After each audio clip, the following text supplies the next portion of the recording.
I just wanted to spend a few minutes with you here. I'm going to be fairly quick, 5-10 minutes or so, and then coaches and players will come in. You get about 30 minutes with them.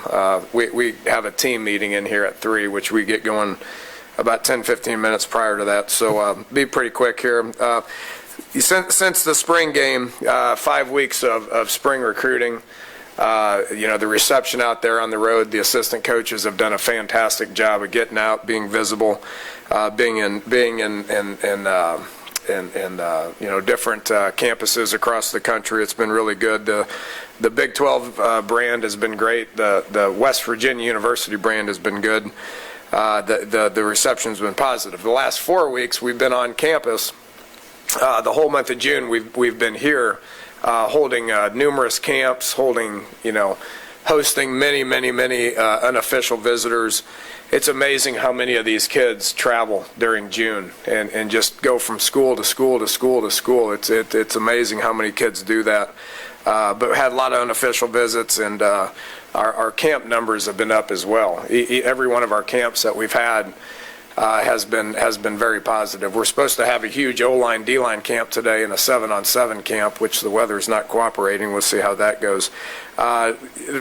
Next week we get into a dead week. The NCAA's put in place about a 3-week deal to where everything's dead. So after this week, coaches will go on the road and go on vacation, spend time with their families.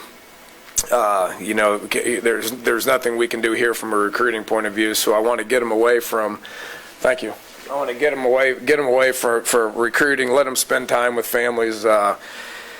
Probably most important, get our coaches away from our current team, because we got to spend a whole lot of time with them August through January. So get away from our guys, and just kind of get regrouped and refreshed, ready for August. We'll reconvene obviously late July, have another couple of camps, and then we'll get going with our team.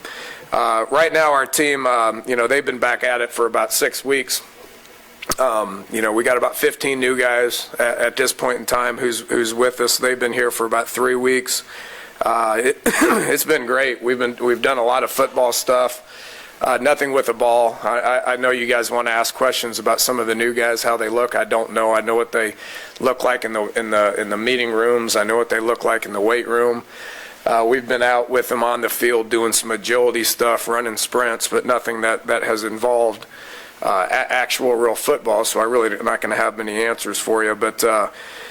It's been good. I really do feel like we're by far and away as advanced and as ahead from any of the previous teams that I've had here. Our team's in a good place. We got just so many seniors and juniors, upperclassmen. I've talked with everybody about this, but the leadership that I see out there when things get hard during sprints, when things get hard, with doing agilities, running the hill, all that stuff. When things get hard, we've got a whole bunch of guys that step up and get things right and bring the younger kids along. As opposed to a lot of our younger guys or newer guys being starters and having to rely on them. We got 21 seniors and 21 juniors right now that are leading the charge. So our bodies look great. The attitude's great. I can't say enough about what Mike Joseph has done. Him and his staff, Kevin McAdam and Darryl Bauer and Chad Snodgrass and Andre Wadley. I think they're the best in the business. And it goes far beyond just strength numbers. Bench press numbers or squat numbers.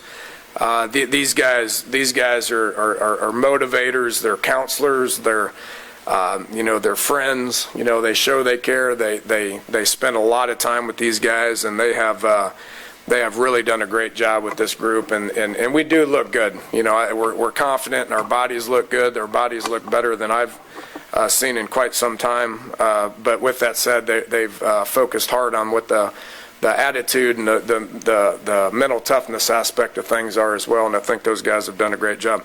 So once we're done with them this week, they're in Mike's hands. He's the head coach for the next 4 weeks, and then after the next 4 weeks, we'll let our players go for a while. They need to go home and see friends and family and all that stuff prior to August 1. So That's kind of where we're at. I'll take just a couple of questions here if anybody's got anything specific before we bring in assistant coaches and some of the players.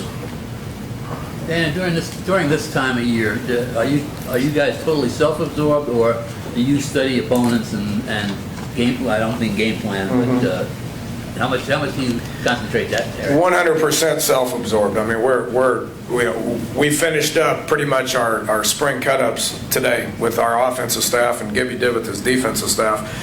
You know, even though we can only meet with the players a couple hours a week, offensive staff and defensive staff meet for 8 hours a day.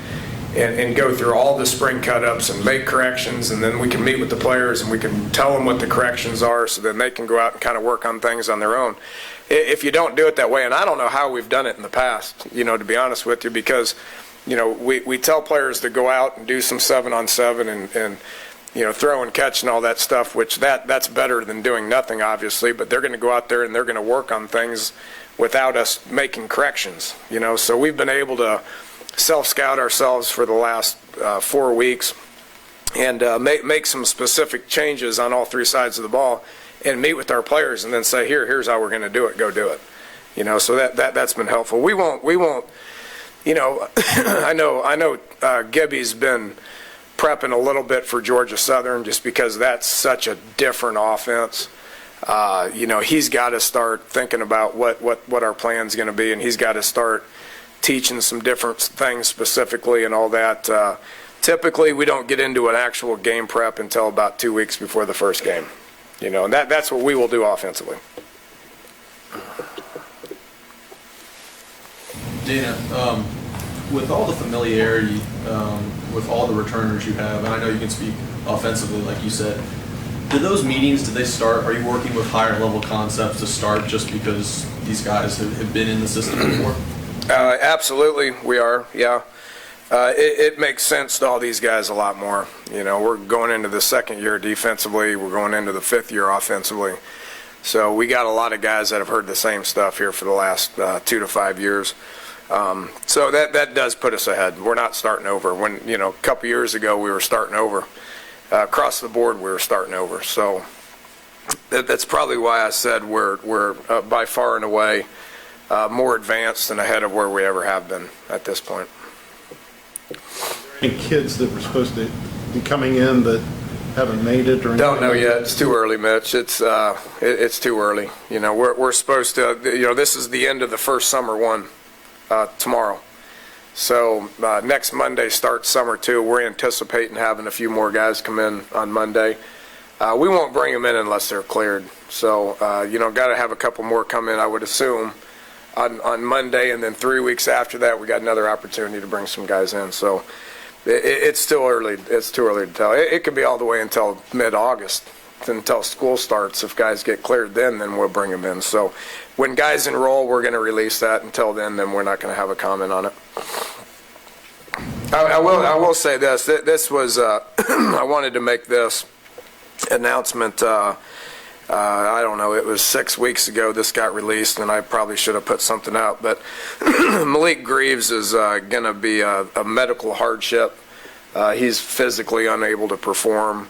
You know, he's had a couple of hip surgeries and stuff, so, you know, it's been reported that he's left the team, but the truth of the matter is he's physically unable to play, and he'll remain on scholarship here. Tyler Tezano's transferred to Sam Houston State, back closer to home, dropping down a level to try to get a little bit more playing time, and then Jalen Myers is academically ineligible. So that's our one and only academic hit at this point. I don't anticipate any more. Dan, I think a lot of us saw the picture circulating the other day of Coach Huggins in here. Just what was the importance of having him talk to the team? I spent a lot of time with Coach. I don't know if that's good or bad.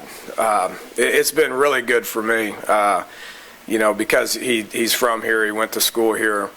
He's obviously been back for 8 years and understand what it means to coach here. So circulating across the state of West Virginia with him has been a lot of fun. You know, it's been 5 years deep now, so I know all his jokes and I know everything that he's about to say. It's been a lot of fun.